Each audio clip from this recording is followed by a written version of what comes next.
4 seconds. Pero, paldo, sir. Ayun lang naman. Share ko lang naman sa inyo. What is up, guys? Sancho is back, and I'll be teaching you guys on how to clear 53F Spiral of Trials. So, ito guys, basic explanation lang sa atin na kung paano natin makiklear yung 53F. Which is, na-clear ko na siya dito, pero meron tayong clip na na-clear natin yung Spiral of Trials sa 53F. Okay guys, ito yung magiging niya, yung makukuha natin sa 53F. So ipapakita ko sa inyo guys kung paano nyo makiklear. And sa ability is Hunter.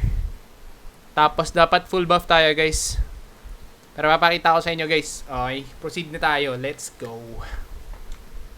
Kung matatapos natin 53F, naka-hunter ako na ito ability. Ayan. So na natin to syempre. Pwede na yan. Labanan na lang natin to. Hindi naman natin kailangan gumamit muna ng immune kasi feeling ko mas kakailanganin natin siya sa second wave ng tulad niyan. Tapusin muna natin to. Kaya naman to tayuan kahit pa paano. Tapos off natin to para hindi masyadong yung mana natin kasi yung second skill auto na yan. Kumbaga hanggang sa maubusan ka ng mana. So parang 1 second lang ata yung 1 second lang yung cooldown niya. So pa HP lang muna tayo guys. And then yan, auto na natin to. Tapos nandito magsuspawn yung long range. And on na natin, pwede na natin on to. Dapat sa labas lang tayo ng bilog guys. Yan.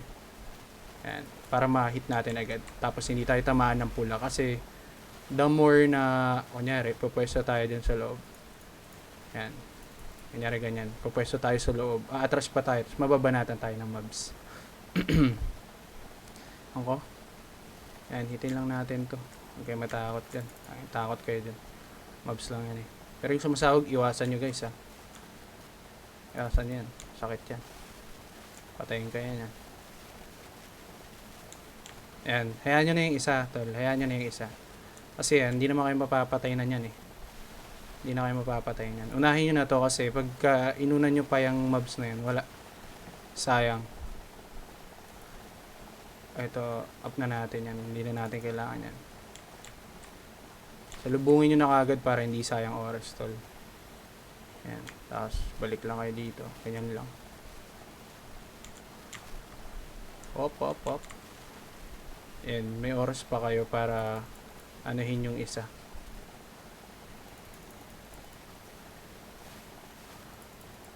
Pero time consuming kasi ito guys Ayan, basag na natin guys. Proceed na tayo dun sa isa. Up. Ito pala yung ito yung sword na isa. Pero parang may oras naman tayo siguro sana. Immunity. Dito na tayo tumambay sa loob kasi mas kailangan natin yan yung oras. Yan. Sakto lang ata guys. Yan. Sakto lang naman.